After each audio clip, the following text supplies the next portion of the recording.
Good morning बच्चों। आप सबका स्वागत है मेरे इस YouTube चैनल में। बच्चों, इस वीडियो में मैं कोशिका यानी cell the fundamental unit of life chapter का पार्ट 2 लेकर आया हूँ। बच्चों, गर्मी की छुट्टियाँ आप सब एंजॉय कर रहे होंगे।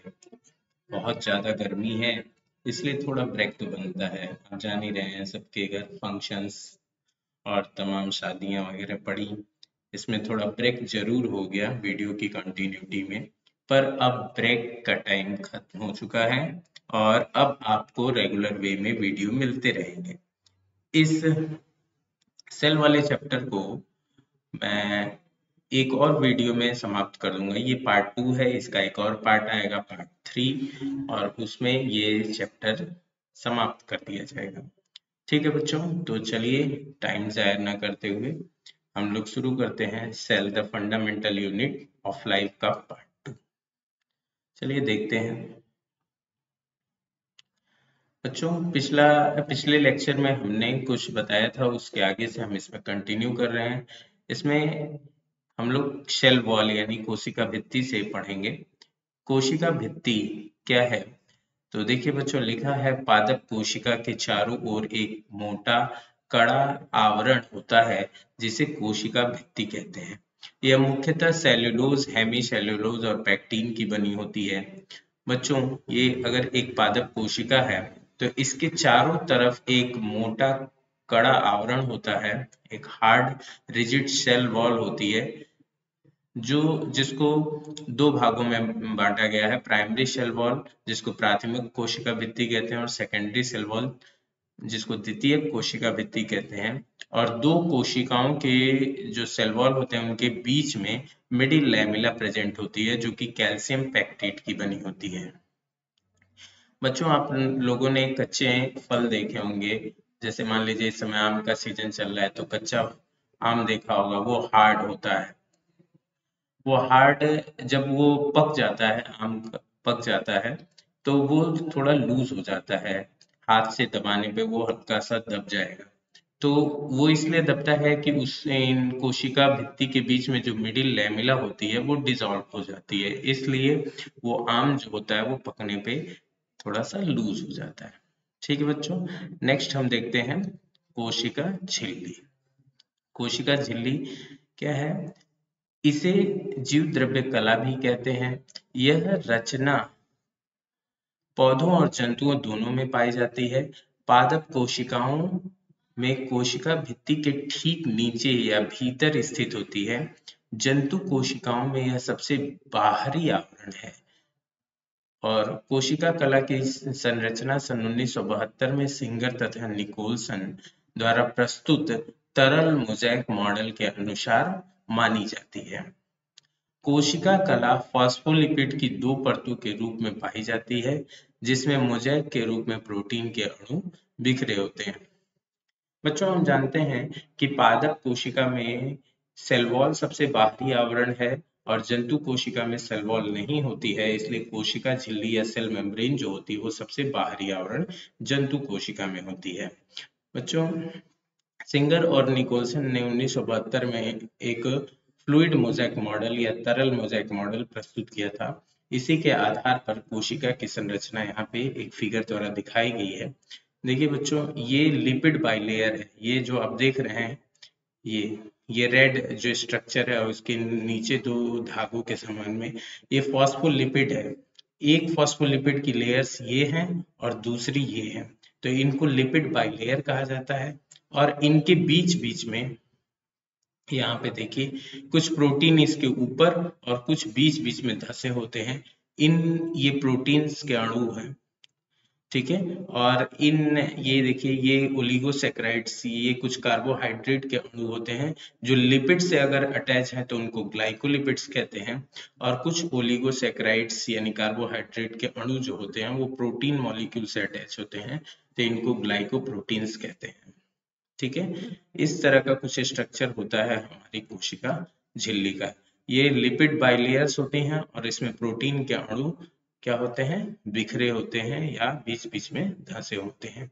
तो जो प्रोटीन के अणु इस पूरे बाइलेयर में ऊपर से नीचे तक होते हैं उन्हें टर्नल प्रोटीन कहते हैं, और कुछ एक ही लेयर्स में होते हैं या धंसे होते हैं थोड़े, उनको इंटीग्रल प्रोटीन या, और कुछ में इसके ऊपर होते हैं उनको पेरिफेरल प्रोटीन्स कहा जाता है। ठीक है, तो ये स्ट्रक्चर है कोशिका झिल्ली का। इस प्लाज्मा झिल्ली का क्या कार्य है या कोशिका झिल्ली का क्या कार्य है? तो यह कोशिका में विभिन्न पदार्थों के आदान प्रदान को नियंत्रित करती है। यह कोशिका का सुरक्षात्मक आवरण है। यह कोशिका को निश्चित आकृति या रूप प्रदान करती है।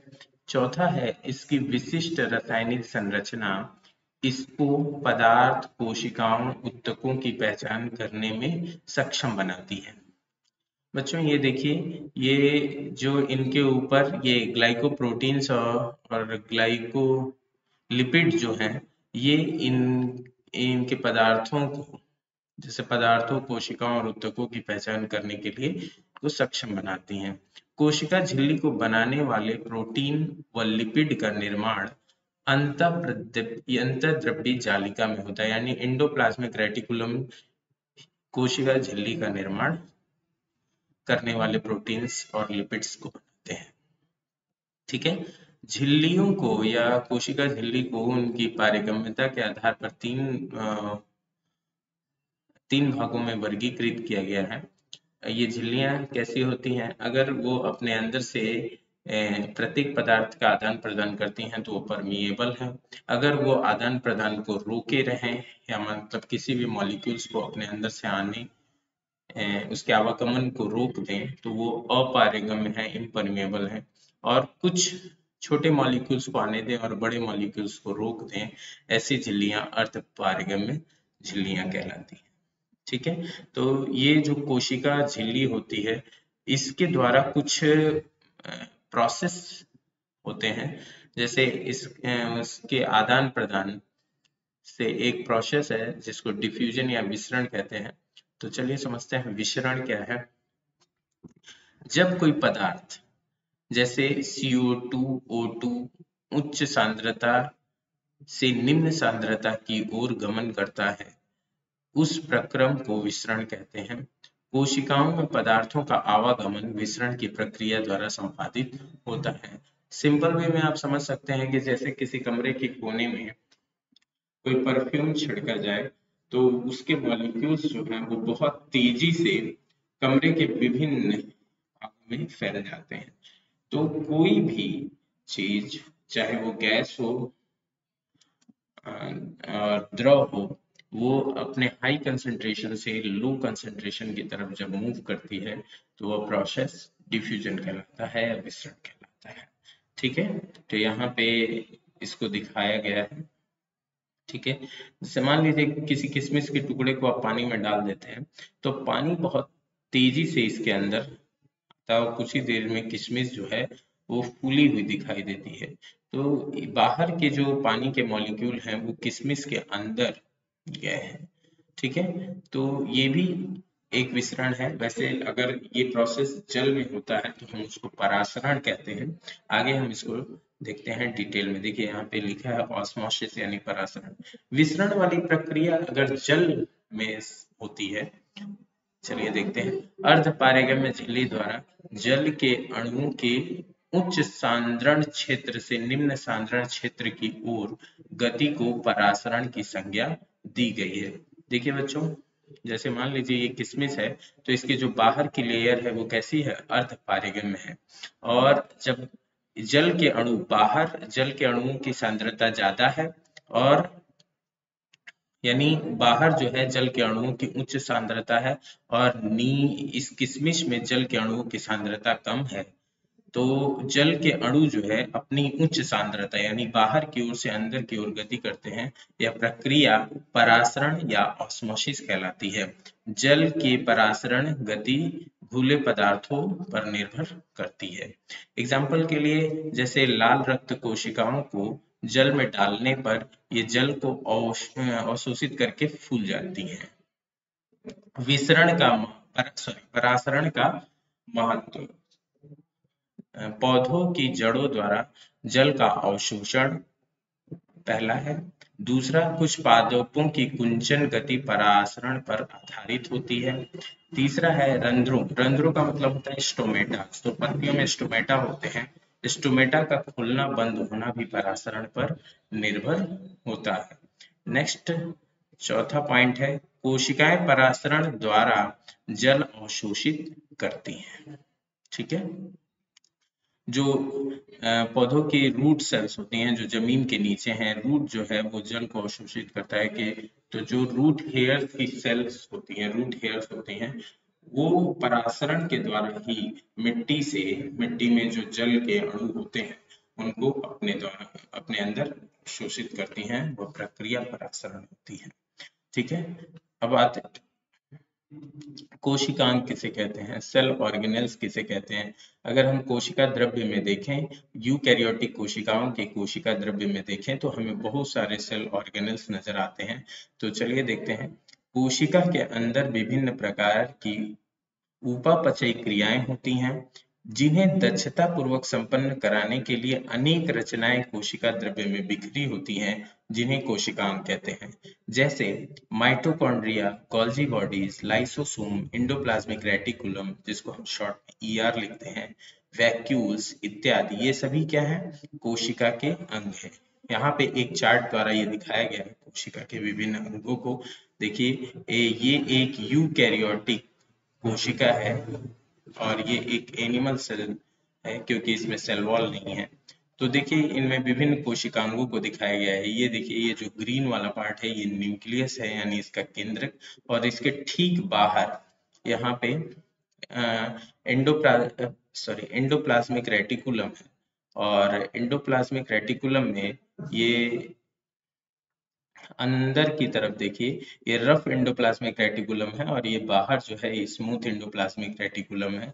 और यहाँ पे ये देखिए, इस स्ट्रक्चर को माइटोकॉन्ड्रिया कहा गया है, ये दिखाया गया है माइटोकॉन्ड्रिया को। ये एक सेल ऑर्गेनेल्स है। ये सभी सेल ऑर्गेनेल्स इसके कोशिका द्रव्य में बिखरे हुए हैं।